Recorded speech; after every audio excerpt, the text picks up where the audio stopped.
अगं ए लंगडे, तुझं आयुष्य असंच चालणार आहे. तुला कुणीही लग्नासाठी विचारणार नाही. माझी सावत्र आई सगळ्यांसमोर असं म्हणायची, पण मी हसून आकाशाकडे बघून आणि देवाला म्हणायची की मी तुझ्या प्रत्येक निर्णयावर राजी आहे. काही दिवसांनी माझ्यासाठी एक श्रीमंत मुलाचं स्थळ आलं. त्याला माझ्याशी लग्न फक्त मुलासाठी करायचं होतं. मूल झाल्यावर तो मला घटस्फोट देणार होता. सावत्र आईने 10 लाख रुपयांच्या बदल्यात माझं लग्न त्याच्याशी करून दिलं. जेव्हा मी गरोदर राहिले आणि मूल जन्माला आले तेव्हा मी आकाशाकडे बघून खूप रडले. मला माहीत होतं की माझा नवरा मूल घेतल्यावर मला सोडून देईल. पण माझं मन गार पडलं जेव्हा माझ्या नवऱ्याने माझ्या कपाळाचे चुंबन घेतले. हिवाळ्याचे दिवस होते आणि अर्ध्या रात्रीचा खेळ होता. त्यावेळी थंडी आपल्या तीव्रतेच्या शिखरावर होती. मी माझ्या खोलीत बिछाण्यावर शांतपणे झोपले होते. तेव्हा अचानक एक तीव्र वेदनेने माझ्या शरीराला हलवून दिले. असं वाटलं जणू एखाद्या तीक्ष्ण तलवारीने माझं शरीर चिरलं जात आहे. मी घाबरून जागे झाले. वेदना इतक्या असह्य होत्या की मला असं वाटू लागलं जणू कोणीतरी माझ्या हाडांना तोडत आहे. त्या क्षणी मला कळत नव्हतं की माझ्यासोबत नेमकं काय होत आहे. अचानक मला जाणवले की कदाचित माझ्या बाळाच्या जन्माची वेळ आली आहे आणि मला लगेच रुग्णालयात जावं लागेल. मी वेदनेने विव्हळत लंगडत माझ्या अंथरुणातून खाली उतरले. मी माझ्या पोटावर हात ठेवून हळूहळू खोलीच्या बाहेर पडले. माझं शरीर वेदनेने आणि कष्टाने थरथरत होते. बाहेर इतकी थंडी होती की हाडं गोठून जात होती. पण माझ्या अंगात ना कुठली उबदार चादर होती ना कोणते उबदार कपडे होते. मी माझ्या खोलीतून अंगणाकडे वाटचाल करू लागले. वेदनेमुळे माझे पाय लटपटत होते. कसाबसा अंगणाच्या शेवटच्या बाजूला असलेल्या मोठ्या खोलीच्या दारापर्यंत मी पोहोचले आणि दारावर थाप दिली. तिथपर्यंत पोहोचता पोहोचता माझा श्वास फुललेला होता. थंडी असूनही वेदनेमुळे माझ्या कपाळावर घाम आला होता. मी दरवाज्यावर पुन्हा ठोठावलं. आतून आवाज आला, कोण आहे? मी वेदनांनी भरलेल्या आवाजात म्हणाले, मी आहे. मला डॉक्टरकडे जायचे आहे. माझी तब्येत खूपच खराब आहे. माझ्या आवाजातून दुःख स्पष्ट जाणवत होतं. थोड्या वेळाने माझ्या नवऱ्याने दरवाजा उघडला आणि माझी ताकद संपली होती. मी पडणार होते तेव्हा त्यांनी मला सावरलं. त्यांनी ताबडतोब मला रुग्णालयात नेलं, जिथे मी गेल्या 9 महिन्यांपासून तपासणीसाठी जात होते. रुग्णालयात पोहोचल्यावर लगेच माझी काळजी घेतली गेली, कारण माझा नवरा श्रीमंत होता आणि त्यांनी माझं नाव एका महागड्या रुग्णालयात नोंदवलं होतं. मी खूप वेदनेत होते आणि माझ्या डोळ्यातून अश्रूही वाहत होते. डॉक्टरांनी मला रेबल रूममध्ये नेण्यास सांगितलं आणि माझा आत्मविश्वास ढासळला. त्यानंतर तीव्र वेदनेच्या झोक्यामधून जात एक कठीण रात्र ओलांडत मी एका बाळाला जन्म दिला. बाळाला पाहून माझं मन शांत झालं आणि मला एक प्रकारचा दिलासा मिळाला. पण त्याचवेळी एका विचाराने माझे डोळे पाणावले आणि मी न आवाज करता रडू लागले. माझ्या डोळ्यासमोर माझ्या आईच्या आठवणी येऊ लागल्या. जणू माझ्या भूतकाळातले प्रत्येक क्षण पुन्हा माझ्या डोळ्यासमोर उभे राहिले. अजून थोडाच वेळ मी झोपले होते. अचानक एक जोराचा आवाज माझ्या कानात आला. मी घाबरून उठले आणि खोलीबाहेर आले. मी म्हणाली, आई काय झालं? आई माझ्याकडे पाहत म्हणाली, तुला किती वेळा सांगितले आहे की तू यावेळी झोपू नकोस, तरीही महाराणी सारखी खोलीत जाऊन झोपून आराम करतेस. कामधंदा काहीच नाही तुला. तुला माहिती आहे का, सगळं काम तसंच पडून आहे. थोड्याच वेळात तुझा बाबा घरी येणार आहे. त्याचं जेवण तयार करायचं आहे. आता लवकर कर आणि पटापटा हात चालव. स्वयंपाक करायला लाग. लगेच येत असतं असं म्हणत आई घराबाहेर गेली. तिला जाताना पाहत मी गप्प उभी राहिले, कारण मला माहिती होतं की ती 2 तास तरी घरी परतणार नाही. माझ्या डोळ्यात पाणी आलं. अजून खोलीत जाऊन अर्धा तासही झाला नव्हता आणि दिवसभर काम करून माझ्या पाठीत कडाही येत होत्या. आता पुन्हा आईने कामांची यादी दिली होती. मी काय करू शकत होते? मी हतबलतेने 2 अश्रू ढाळले आणि आईच्या सांगण्यानुसार स्वयंपाकघरात गेले. तिथे आईने आणलेल्या भाज्या चिरायला सुरुवात केली. ही माझी सख्खी आई नव्हती, तर माझी सावत्र आई होती. माझ्या सख्ख्या आईचं माझ्या जन्मानंतर काही तासातच निधन झालं होतं. बाबांना माझ्यावर खूप प्रेम होतं, पण इतक्या छोट्या मुलीला सांभाळणं आजीसाठीही सोपं नव्हतं. त्यामुळेच माझ्या आईच्या मृत्यूनंतर बाबांनी दुसरं लग्न केलं. जेव्हा माझी सावत्र आई या घरात आली, तेव्हा मी फक्त 7 महिन्यांची होती. तिने मला आईचं प्रेम तर कधीच दिलं नाही, पण जसजशी मी मोठी होत गेले, तसतशी तिने माझ्याकडून घरातली सगळी कामे करून घ्यायला सुरुवात केली. त्या दरम्यान आजीचंही निधन झालं. सावत्र आईचं वागणं नेहमीच माझ्याशी कठोर होतं. ती मला कधीही शांत बसू देत नव्हती आणि नेहमी मला कामात गुंतवून ठेवत होती. तिला स्वतःची 2 मुलं होती, पण ती कधीच त्यांना काहीही काम सांगत नव्हती.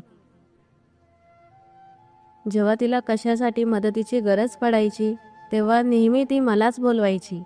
खरं तर माझं नाव संगीता होतं, पण तिने बिघडवून गीता केलं आणि आता सगळे मला याच नावाने हाक मारायचे. हे मला अजिबात आवडत नव्हतं, पण माझं कोण ऐकत होतं? बाबा तर हेही विसरून गेले होते की त्यांना पहिल्या पत्नीपासून एक मुलगी आहे. मी सुंदर आणि तरुण होते, पण जन्मजात माझ्या पायाला एक दोष होता.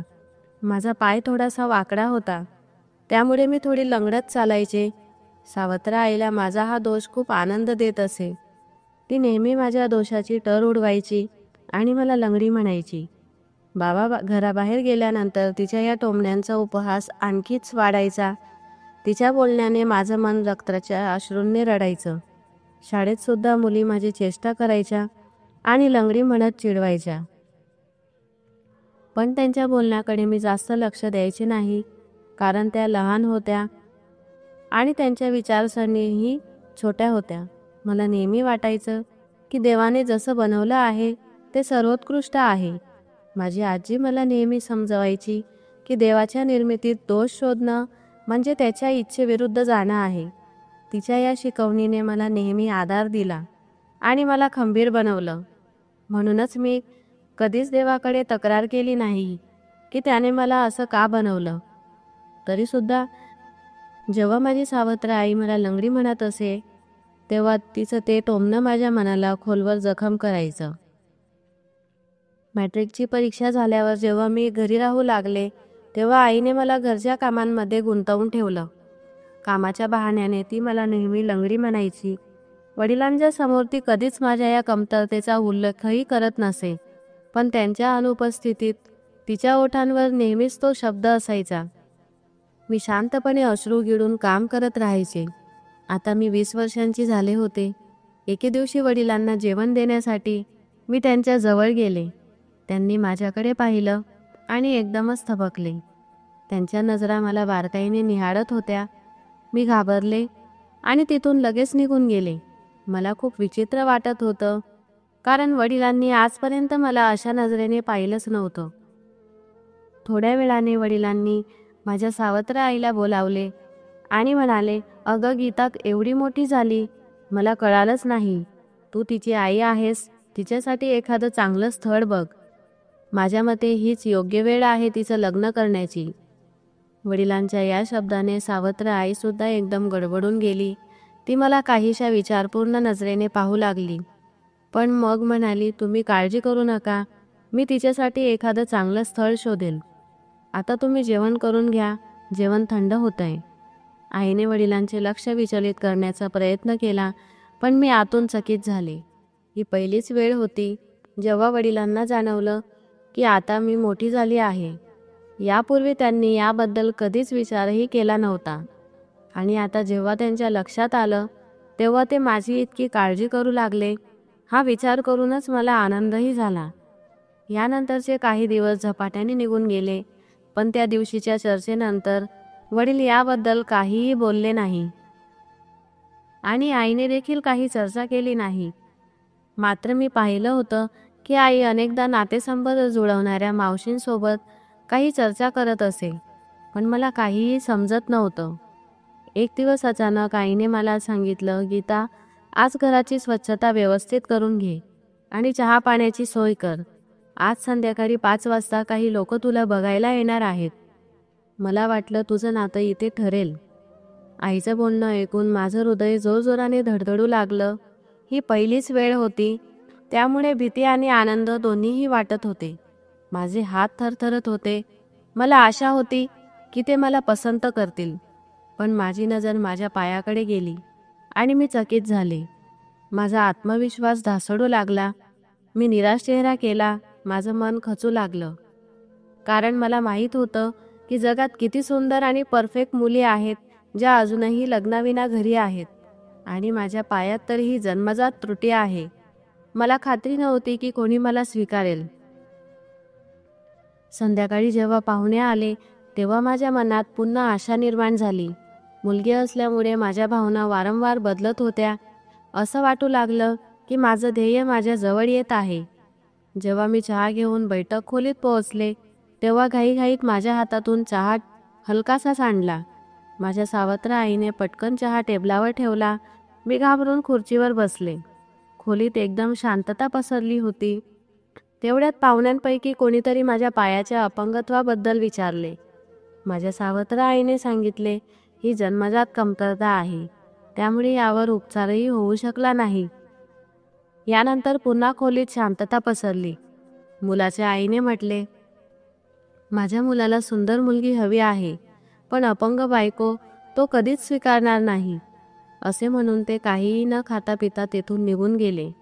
मला प्रचंड अपमानित वाटले. माझ्या डोळ्यात अश्रू उभे राहिले. मी काही न बोलता उठले, चहाची भांडी उचलली आणि स्वयंपाकघरात जाऊन शांतपणे रडू लागली. मला अजिबात विश्वास बसत नव्हता की कोणी मला इतक्या सहज नाकारू शकते. हा माझ्यासाठी पहिला धक्का होता, ज्याने मला पूर्णतः तोडून टाकले. पण ही गोष्ट इथेच संपली नाही. त्यानंतर जेवढेही प्रस्ताव आले, सगळे कुठल्या ना कुठल्या कारणाने मला नाकारून गेले. मुलं स्वतःही फारसे चांगले नव्हते, ना त्यांच्या घरचे आर्थिक स्थैर्य विशेष होते. पण माझ्या पायाच्या कमतरतेमुळे मी सतत याच घरात अडकून राहिले. या सगळ्या प्रयत्नात 2 वर्षे कशी गेली मला कळालेच नाही. शेवटी मी माझ्या नशिबावर विश्वास ठेवणं सोडून दिलं. मी माझ्या सावत्र आईला स्पष्ट सांगितलं, आई, आता माझ्यासाठी कुठलेही स्थळ पाहू नकोस. ना कोणी मला पाहायला येईल, ना कोणी अशी कसलीही तजवीज करेल. हे माझ्यासाठी योग्य ठरेल. मी म्हणाले, आता माझ्या लहान बहिणीसाठी म्हणजेच रियासाठी चांगले स्थळ शोध, जेणेकरून तिचं लग्न वेळेवर होईल. पण आई ही तिच्या जागी बरोबर होती. तिने सांगितलं, मोठी मुलगी लग्न करून देण्याआधी लहान मुलीचं लग्न कसं करू? तुझा बाप मला जगू देणार नाही. तो आयुष्यभर मला याच गोष्टीसाठी टोमणे मारेल की मी सावत्र आई आहे म्हणून मी अगोदर लहान मुलीचं लग्न लावलं. तू काळजी करू नको, कोणीतरी योग्य वर नक्कीच मिळेल. आईची अजूनही काहीतरी आशा शिल्लक होती.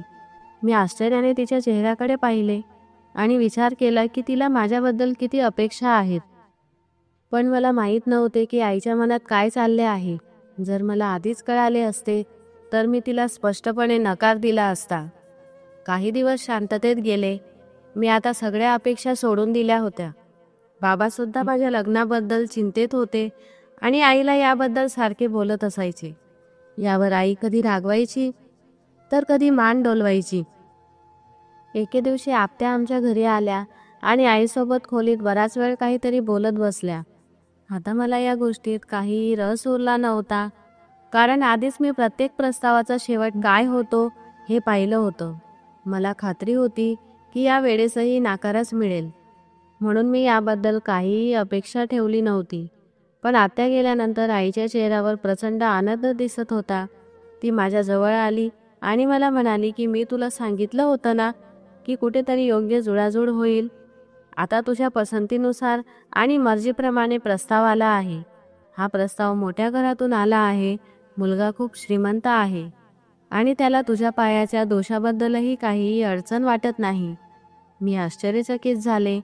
मी तिच्याकडे पाहत विचारले, जर त्यांना माझ्या पायाच्या दोषाबद्दल काहीही फरक पडत नसेल, मुलगा श्रीमंत घरातून असेल, तर मग शेवटी त्या मुलात काय उणीव आहे की तो माझ्याशी लग्न करायला तयार आहे? माझ्या या प्रश्नावर आईने एकदम नजर चुकवली आणि म्हणाली, हे तुझं विचार करण्याचं काम नाही. आम्ही मोठे अजून जिवंत आहोत. मी तुझ्या बाबांशी बोलते. मला पूर्ण खात्री आहे की हे लग्न नक्कीच ठरेल. मला जाणवलं की आई माझ्यापासून काहीतरी लपवत आहे. पण का, कोण जाणे. माझ्या मनात वेगळ्याच विचारांचे काहूर उठले होते. त्यानंतर 2-3 दिवसात आईने माझं ते लग्न पक्कं केलं. पण मला खूप विचित्र वाटत होतं, कारण तिथून कोणीही मला पाहण्यासाठी आलं नव्हतं. मी विचार केला, मला पाहायलाही कोणी आलं नाही आणि लग्नही ठरवलं होतं. हा काय प्रकार आहे?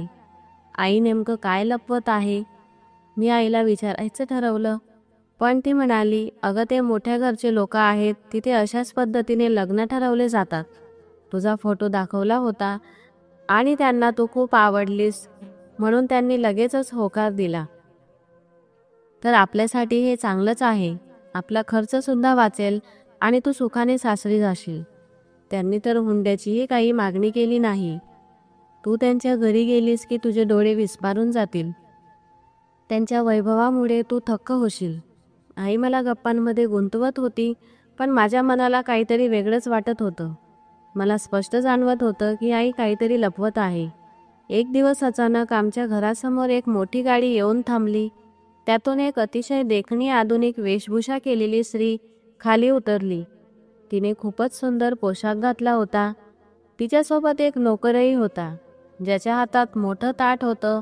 ती थेट आईकडे गेली आणि म्हणाली, विक्रमने आपल्या होणाऱ्या नववधूसाठी हे सगळं सामान पाठवलं आहे. आपण तिला तयार ठेवा. आम्ही वेळेवर लग्नाला येऊ. मग तिने आईला एक चेक देत म्हटले, हा तुमच्यासाठी 10 लाख रुपयांचा चेक आहे. याला नीट बघा आणि बँकेत जमा करा. त्या बाईने असे सांगितल्यावर मी स्तब्ध झाले. शेवटी आईला 10 लाख रुपयांचा चेक का दिला गेला? इतकी मोठी रक्कम कशासाठी? मला याबद्दल काहीही सांगितले गेले नव्हते. मी स्वयंपाकघराच्या खिडकीतून हे सगळं काही ऐकत होते. कदाचित मी हे सगळं ऐकलं नसतं तर आईने मला कधीही सांगितलं नसतं. पण आईच्या चेहऱ्यावर स्पष्ट आनंद दिसत होता.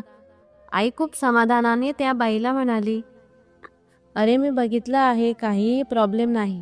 मी हा चेक उद्याच बँकेत जमा करेल. तुम्ही काळजी करू नका आणि शुक्रवारी लग्नासाठी या. आम्हाला काहीही आक्षेप नाही.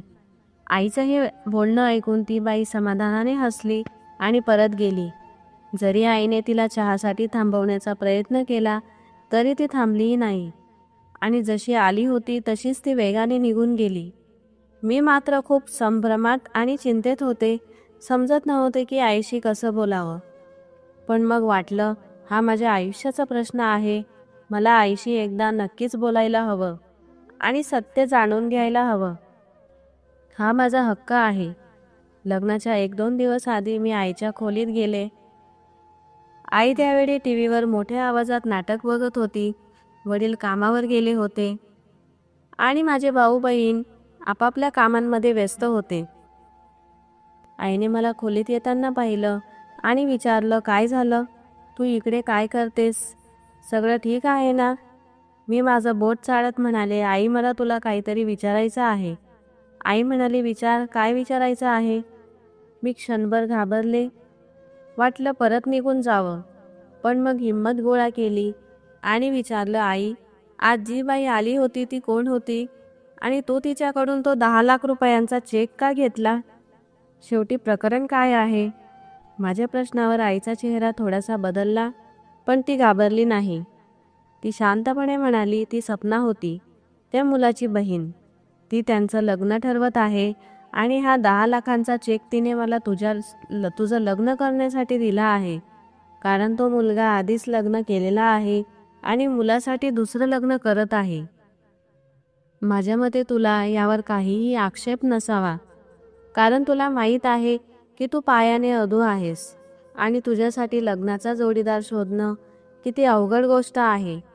आधीच आपण तुझ्यासाठी किती ठिकाणी स्थळ बघितलं आणि चहा पाण्याच्या नावाखाली किती खर्च केला आहे. त्यामुळे मी पुन्हा पैसे खर्च करण्याच्या मनस्थितीत नाही. आता जो खर्च झाला आहे तो परत मिळवायचा आहे. मी तुझं लग्न त्यांच्यासोबत ठरवलं आहे. माझ्या मते हेच तुझ्यासाठी सर्वात योग्य आहे. आई मला हे सर्व स्पष्टपणे सांगत होती आणि नंतर टीव्हीकडे वळाली. मी तिथेच उभी राहिले. मला विश्वास बसत नव्हता की आई माझ्यासोबत असं काही करू शकते. थोड्या वेळाने जेव्हा आईने पाहिलं की मी अजूनही तिथेच उभी आहे, ती रागारागाने म्हणाली, "आता इथे का उभी आहेस? आपल्या खोलीत जा आणि काम कर. माझा टीव्ही पाहायचा मूड खराब करू नकोस." आईचं बोलणं ऐकून मी हळूच खोलीच्या बाहेर पडले. माझ्या डोळ्यातून अश्रू वाहत होते. आकाशाकडे पाहून मी विचार केला, देवा, हे माझ्यासोबत काय चाललं आहे? माझं आयुष्य असं का बनवलं आहे? जर माझ्यात हा एक छोटासा दोष आहे, तर माझ्या बाकीच्या चांगल्या गुणांना कोणीच का बघत नाही? पण जर तू माझ्यासाठी असा जोडीदार निवडला आहेस, तर मला तुझी इच्छा मान्य आहे. मी तुझ्या निर्णयाविरोधात जाणार नाही. तू जसं ठरवलं आहे तसंच होऊ दे. मी सगळं प्रभूच्या हाती सोपवलं आणि एक खोल श्वास घेतला आणि येणाऱ्या परिस्थितीला सामोरं जाण्यासाठी स्वतःला तयार केलं. दुसऱ्या दिवशी माझं लग्न होतं. मी त्यांनी पाठवलेल्या वस्त्रांमध्ये तयार झाले होते. ते साधं पण खूप महागडं होतं, ज्यावर हलकंसं काम केलं होतं. त्यासोबत सोन्याचा सेट आणि इतर काही वस्तू होत्या. हे सगळं पाहून आई मला म्हणाली, "लंगडी, असं कर, लग्नानंतर काहीतरी कारण करून तो सेट मला दे. मी तो तुझ्या बहिणीसाठी ठेवून देईन." माझ्या आईने इतकी घृणास्पद गोष्ट केली की मी काहीच बोलू शकले नाही. मी कोणाच्या दिलेल्या वस्तूशी विश्वासघात कसा करू शकते? जरी तो सेट माझाच होता, तरीही मी आईला हे समजावू शकले नाही. डोळ्यांमध्ये आसवांचे ओझे घेऊन मी माझ्या सासरी जायला निघाले. आईने जसं सांगितलं होतं अगदी तसंच माझं सासर होतं. एक मोठं ऐश्वर्यसंपन्न घर माझी वाट पाहत होतं. मला त्या घरात एक सुंदर खोली दिली गेली. मी अजूनही माझ्या नवऱ्याचा चेहरा पाहू शकले नव्हते, कारण लग्नाच्या वेळी मी पदर घेतला होता. घरात आल्यावरही आमचं भेटणं झालं नव्हतं. रात्रीची अर्धी वेळ निघून गेली होती आणि मी त्यांची वाट पाहून थकले होते. तेवढ्यात दरवाज्यावर झालेल्या खटखट आवाजाने मी दचकले. मी पाहिलं, आलेला व्यक्ती माझा नवरा होता. ते हळूहळू माझ्या जवळ आले आणि म्हणाले, "मला माफ कर, मला यायला थोडा उशीर झाला." कांचन मला थांबवत होती. ती खूप रडत होती. तिला समजावून शांत करून यायला मला वेळ लागला. "मला माहीत आहे तू या नात्याबद्दल काही स्वप्न आणि अपेक्षा उराशी बाळगल्या असतील. मी त्यावर खरा उतरायचा प्रयत्न करेन. पण तुला माहीत आहे, मी हे लग्न फक्त मूल हवं म्हणून केलं आहे. कांचनला मूल होऊ शकत नाही.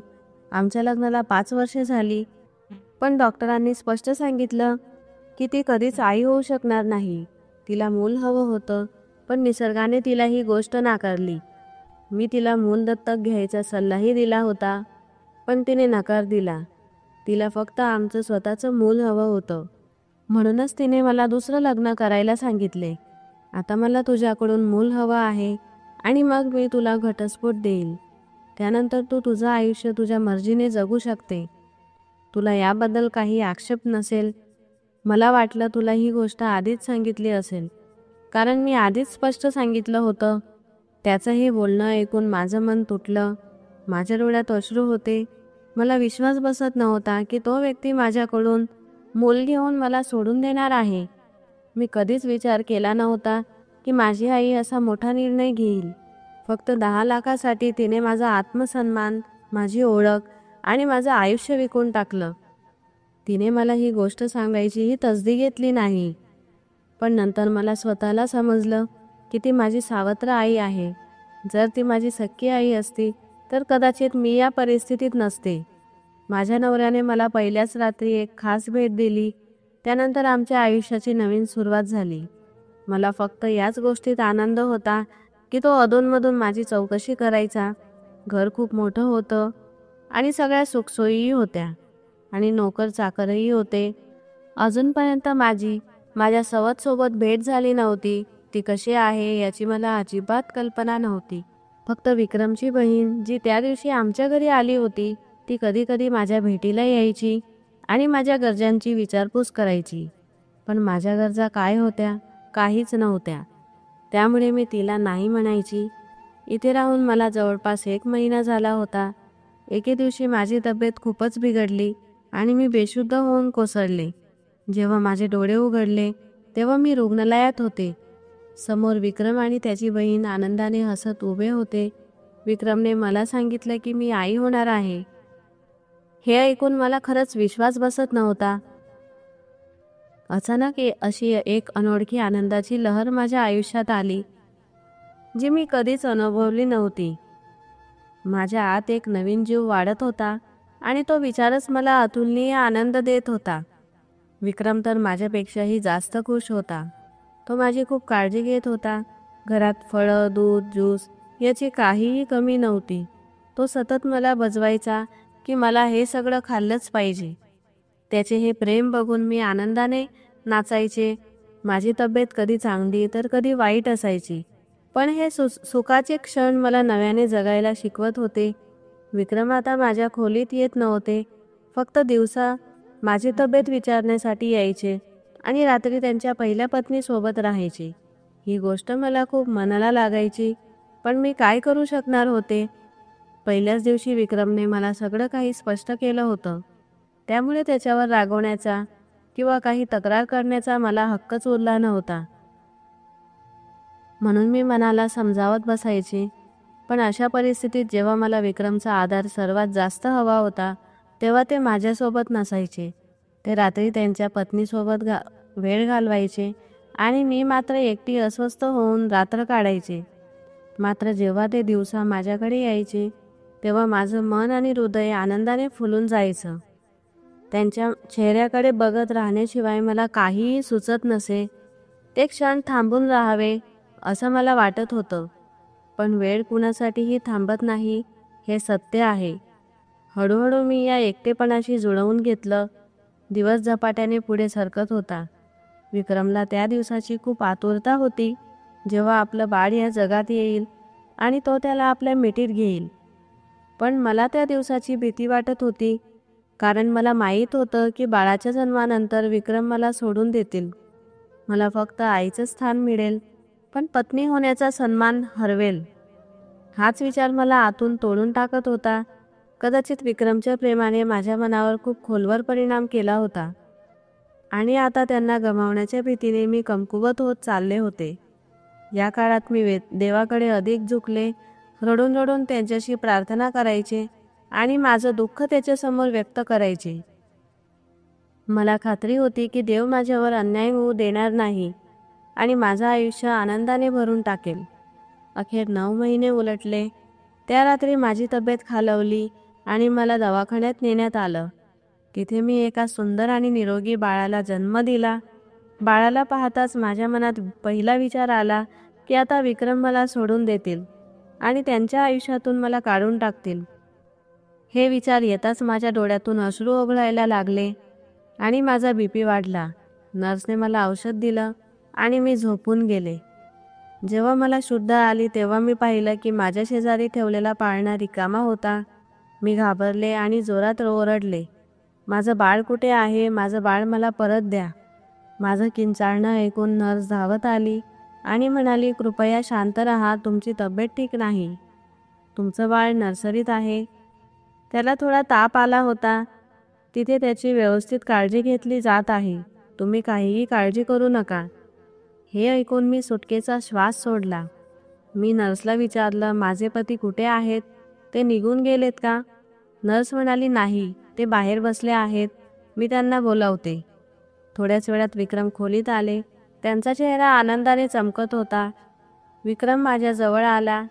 माझा चेहरा दोन्ही हातात घेतला आणि मला म्हणाला, गीता, आज तू मला जी आनंदाची भेट दिली ती मी कधीही स्वप्नातही पाहिली नव्हती. तुझे खूप खूप आभार. तू मला सगळ्या जगाची संपत्ती दिली आहेस. तुझ्या येण्याने माझं आयुष्य पूर्ण झालं आहे.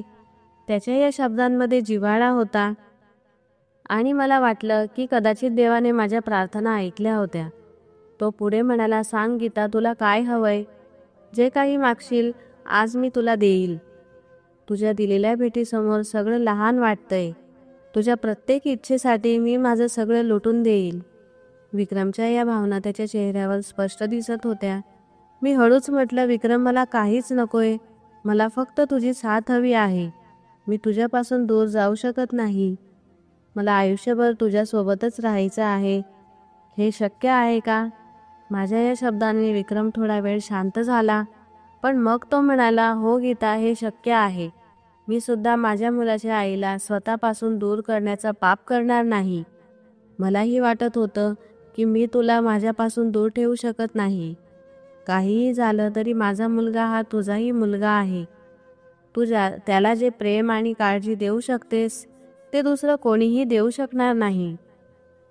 त्यामुळे मी ठरवलं आहे की तुला कधीच सोडणार नाही. तू माझी बायको आणि माझ्या मुलाची आई म्हणून नेहमीच माझ्यासोबत राहशील. विक्रमच्या तोंडून हे ऐकून मी आश्चर्याने त्याच्याकडे पाहिलं आणि विचारलं, मी कांचन मान्य करेल का? माझ्या आवाजात एक अनामिक भीती होती.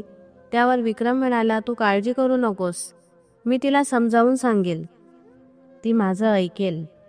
त्याच्या आवाजात एक दृढ विश्वास होता.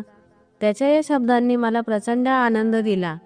मी नकळत विक्रमचा हात धरून त्याच्यावर एक हलकंसं चुंबन केलं. तो शांतपणे हसला. माझ्या मनावरच जड ओझं हलकं झाल्यासारखं वाटलं. मला खात्री पटली की विक्रम मला कधीच सोडणार नाही. शेवटी मी त्याच्या मुलाची आई होते. मात्र कांचनविषयी थोडीशी भीती होती, कारण ती त्याची पहिली पत्नी आणि प्रेम होती.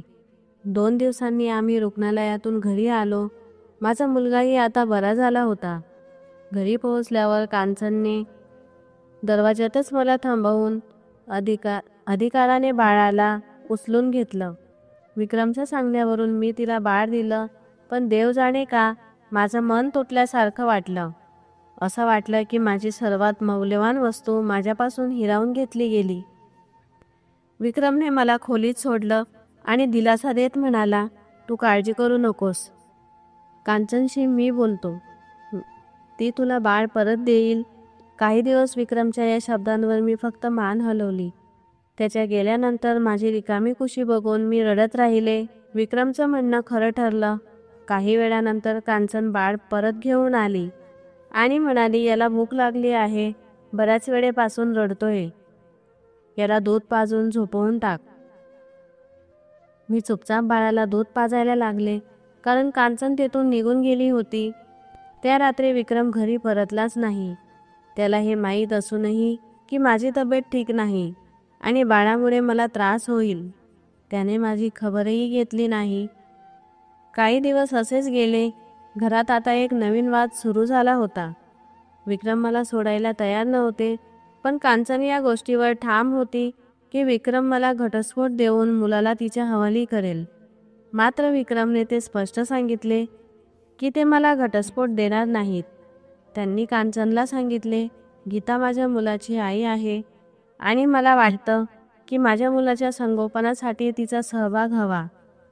तूही आईसारखीच त्याची काळजी घेऊ शकतेस, पण मी असं मोठं पाप करू शकत नाही. विक्रमचे हे शब्द ऐकून कांचन आश्चर्याने त्याच्याकडे पाहत राहिली आणि मग रागाने आपल्या खोलीत निघून गेली. विक्रमला वाटले की ती नाराज आहे आणि थोड्या वेळाने शांत होईल. पण काही वेळाने कांचन खोलीतून बाहेर आली. तिच्या हातात सुटकेस होती. तिने विक्रमला सांगितलं, आता माझ्या मागे येऊ नका. मी घरात एक क्षणही राहू शकत नाही, जिथे माझा नवरा दुसऱ्या बाईच्या बाजूने बोलेल आणि माझी बाजू चुकीची ठरवेल. ती निघून गेली. मला वाटले होते की मी सुटकेचा श्वास घेईन, पण त्याऐवजी माझ्या मनात अस्वस्थता होती. मला भीती होती की कांचन रागाच्या भरात विक्रमला पुन्हा आपल्याकडे घेऊन जाईल.